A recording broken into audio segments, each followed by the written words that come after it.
Nos anos 80 e 90, meados da Guerra Civil, o uso das artes literárias e visuais em Moçambique tinha um forte domínio social e cultural. Nelas, a juventude dita com o futuro do amanhã encontrava um sossego, uma inspiração da mãe pátria e a forma de aprendizagem das nossas riquezas culturais, deixadas com o clamor das folhas de cada página escrita. Podemos citar Paulina Chiziane, Minha Couto, José Graveirinha, Noêmia de Souza, Malangatana, entre outros, ditos como construtores da ideologia de valores culturais nacionais. Por outro lado, a arte de canto também teve a sua contribuição na construção das novas sociedades pós-guerra colonial e civil. A música serviu como forma de resistência e resiliência nacional, passando valores sociais e ideológicos, mas também ajudando na conservação da cultura nacional. Até os anos 80, o rap não era popular em Moçambique, então destacavam-se os ritmos locais como a marrabenta, com Fanny Mbufumo e outros ditos como tradicionais. Portanto, a camada juvenil daquela época, inspirados pelas dificuldades enfrentadas,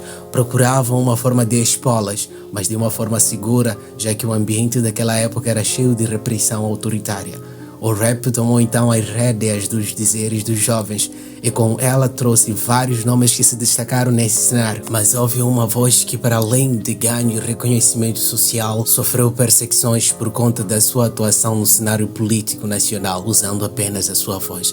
E a pergunta que não quer calar é: como uma só voz ganhou tanta notoriedade no mundo inteiro, teve as suas músicas censuradas de todas as formas e sofreu perseguições durante a sua vida inteira, mesmo tendo influenciado positivamente a camada juvenil com sua voz, tanto que ganhou o título de A Voz do Povo? Eu sou João Estevão e sim, você está na sua passarela e hoje vamos mergulhar a fundo na figura icônica, trazendo teorias para poder entender a figura por detrás de um homem que teve, nas palavras dele, testículos no lugar e enfrentou o regime usando apenas a sua voz. Aproveite, nos segue e deixe o seu like como forma de apoiar o nosso trabalho. Feito tudo isso, vem comigo que eu te conto tudo.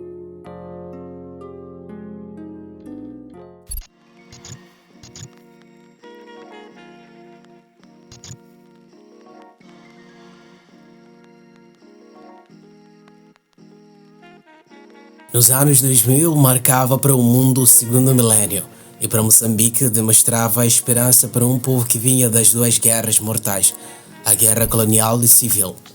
Apesar dos anos da colonização, a guerra civil marcou gerações, muito mais quando se trata da camada jovem. Na altura, a frustração era maior, dada pelo nível das condições que o país se encontrava. A pobreza extrema, por exemplo, era um dos problemas associados com a falta de emprego e injustiças sociais e econômicas. Foi nesse ambiente que o Azagaia nasce, na Maacho, região rural de Moçambique, perto da fronteira com a Suazilândia, na década de 84. De acordo com as fontes, ela era filho de um pai professor cabo-verdiano e de uma mãe empresária. E aos 10 anos, por procura de melhores oportunidades, a sua família mudou-se para a capital do país, Maputo, por onde concluiu o ensino médio e também dito que teve uma passagem no basquetebol, onde treinava no Desportivo de Maputo. Esse ambiente de forte interação juvenil e com a troca de experiência, uma paixão pela música começou a brotar no fundo de quem tinha muito por experimentar. Assim, aos 13 anos, Azagaia integrou no grupo Dinastia Bando, grupo este que sempre fez referências nas suas músicas. Nesse grupo, teve como colega MC Escudo, com o qual lançou o primeiro álbum em conjunto denominado Sivuama. É dito que, com esse início precoce, lhe deu a primeira experiência e foi explicado posteriormente com o fundador do grupo que o nome Azagaia significa uma ponta de lança, simboliza a arma dos guerreiros moçambicanos tradicionais, ou seja, era uma metáfora para rimas afiadas que viriam a seguir. Nesse ponto da história, registra-se então o começo da virada do Azagaia, marcou o início das intervenções sociais como ficou conhecido posteriormente. Assim, nasceu o homem que teve os testículos no lugar e enfrentou, e nas palavras dele, os barrigudos, usando apenas a sua voz e instrumentos que eram idênticos e únicos.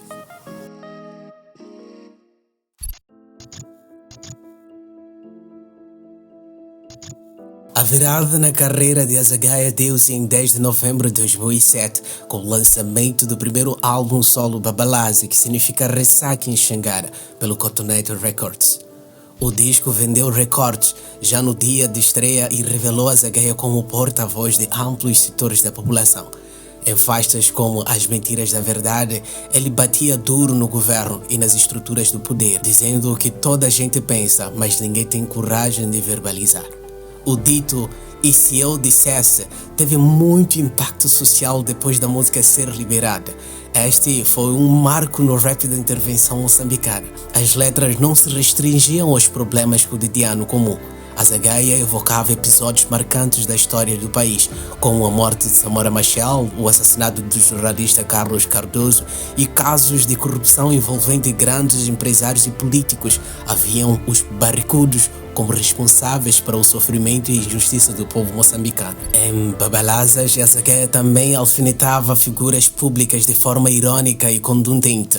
Lançou até paródias de Obrigado Pai Natal, criticando as constantes promessas não cumpridas das autoridades. Ao encarar esses temas que são o tabu da história nacional, ele foi imediatamente elevado a um status quase de revolucionário, como um homem com os testículos no lugar, assim como ele dizia, que não tinha medo de falar o que pensava. Não surpreende que emissoras de rádio e canais de TV público logo se recusassem a tocar as suas músicas. Em pouco tempo, Azagaia recebia ameaças e pressões políticas, mas também convites para shows no exterior e palestras em conferências de direitos humanos. Tamanha era sua visibilidade como crítico ferrenho do sistema. Esses são os primeiros passos daquele que usou a sua voz para dar voz à população moçambicana, desafiando o regime que por ali governava. Eu gosto de falar em temas muito sensíveis, principalmente aqui em Moçambique. Eu sempre me surpreendo quando vejo pessoas muito mais velhas a dizerem que eu não gosto de rap, mas eu gosto da Azagaia. Acontece o que acontecer, eu consegui. O que é que tu achas que devia ser feito mais que não está a ser feito? Eu acho que se existe alguma indignação, devia se manifestar em todo o país. Indignação, não solidariedade. Okay. Indignação, não solidariedade. Indignação, não solidariedade.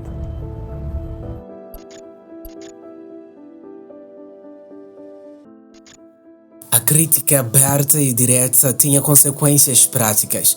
Em fevereiro de 2008, semanas após protestos violentos contra o aumento de tarifas de transporte em Maputo, Azagaia lançou a música Povo no Poder, cujo refrão exortava ladrões fora, corruptos fora.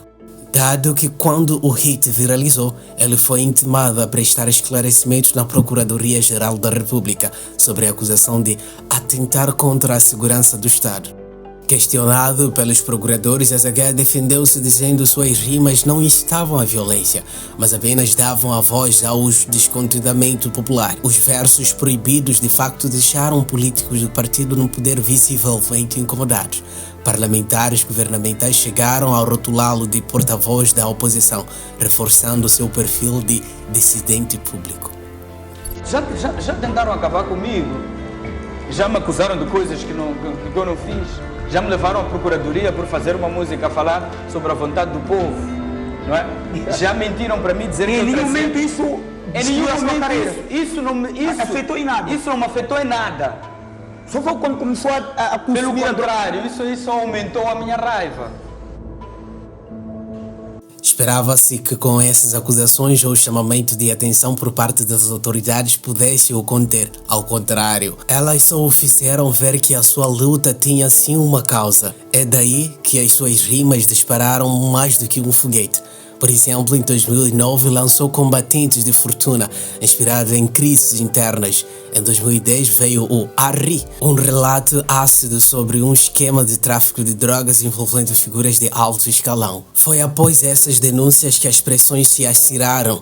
Em agosto de 2011, por exemplo, Azagaia e seu produtor Miguel Sherba foram detidos pela Polícia de Investigação Criminal por porte de um cigarro de suruma, cannabis sativa, para quem conhece.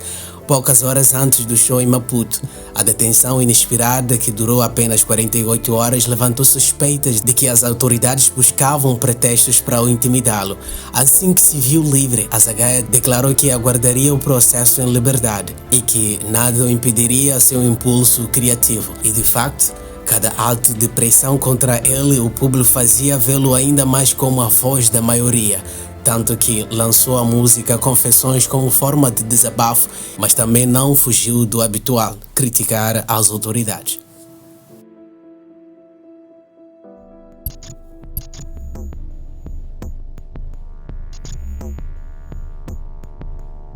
É sabido que mesmo os heróis do cinema também têm suas próprias lutas, e não foi diferente do nosso herói. Assim, em 2014, a batalha mais difícil de Azaghai não viria da polícia ou do Estado, mas do seu próprio corpo. Após sofrer 2 convulsões epilépticas graves e internações, ele admitiu publicamente que fazia o uso medicinal de suruma para aliviar as crises. Em uma polêmica aparição num programa de TV local, Azaghai enrolou um baseado ao vivo, explicando que a cannabis lhe servia como remédio contra a epilepsia. Poucos dias depois, nas redes sociais, ele anunciaria que, por temor à vida, abandonaria a carreira musical e retornaria a viver em Namacha, sua cidade natal. O anúncio acendeu um alerta entre amigos e fãs. Aquele que era olhado como a voz dos que não tinham voz estava doente. Exames médicos revelaram que havia algo ainda mais sério por detrás das crises. Um tumor cerebral do tamanho de uma bola de golfe que pressionava o seu cérebro. Rapidamente, iniciou-se uma campanha internacional de arrecadação de fundos para financiar a sua cirurgia na Índia. Em apenas 5 dias, foi reunido o suficiente, cerca de 20 mil euros. Graças a contribuições de fãs, não só em Moçambique, mas também em Angola e África do Sul, a operação foi bem sucedida, embora exigisse recuperação longa e alerta para possíveis novas crises no futuro. Acabava então aquele período de quase 2 anos de afastamento forçado, cujo próprio Asa chamou de renascer. Escreveu a música com o mesmo título para agradecer o apoio dado pelos fãs. Em maio de 2016, Azaghai reapareceu ao lado de sua banda, Os Cortadores de Lenha, em um show histórico na discoteca Kaknights de Maputo, diante de uma plateia lotada que o recebeu como um herói retornado. Nos anos seguintes, trouxe ao palco tanto faixas antigas quanto raridades lançadas no hiatus, Reidindo Babelaz em 2017 e lançado o EP Sul de Ver em 2019. Em meados de 2021, inspirou-se nos ataques de terroristas em Cabo Delgado para compor o single Cabo Delgado, ou Ai de Nós, tornando-se a usar a música para comentar urgências nacionais. Mas essa também marcou então o final da sua vida, que o Cujo veio a perder em 2023.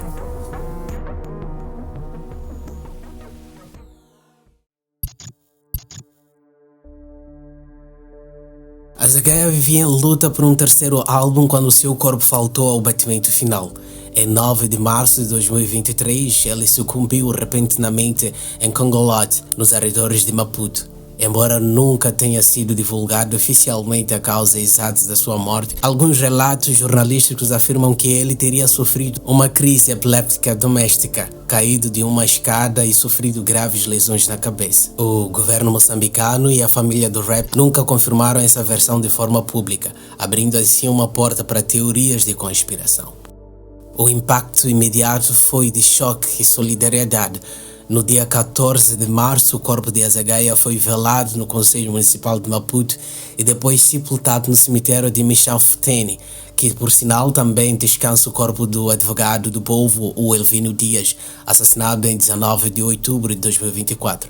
A partir do dia do velório, seguiu-se uma manifestação espontânea de milhares de pessoas nas ruas. Fãs e amigos, organizações da sociedade civil, até personalidades políticas caminharam lado a lado. Em frente ao prédio do Conselho Municipal, os presentes entoaram repetidas vezes o coro de Povo no Poder, ladrões fora, corruptos fora, transformando o funeral em um protesto simbólico por justiça e mudança. Além disso, homenagens começaram a pipocar pelo país. Em 18 de março, cerca de uma semana após o enterro, jovens moçambicanos organizaram uma marcha autorizada no centro de Maputo para cantar seus hinos protestos. Homenagem essa que a polícia fez questão de reprimir com gás lacrimogêneo, resultando em dezenas de detidos. Relatos na época destacaram cartazes com frases de suas músicas e declarações de manifestantes criticando o governo. Azaghai criticava o que estava a andar mal em Moçambique. O ativista Sérgio Matinha chegou a dizer que os pensamentos de Azaghai estavam a ser alvos de perseguição pelas autoridades. O dia 18 de março teve tanto impacto social, tanto que manifestações posteriores foram dadas como protagonizadas por jovens de 18 de março, talvez nome dado a um novo despertar social ou uma nova revolução no país.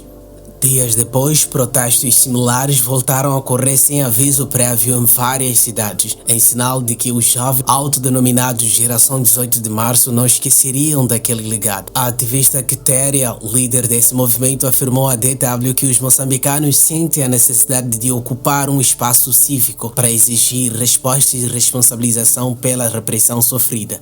As ruas, em suma, tornaram-se o palco onde a morte de Azagaia reavivou um grito antigo por liberdade de expressão.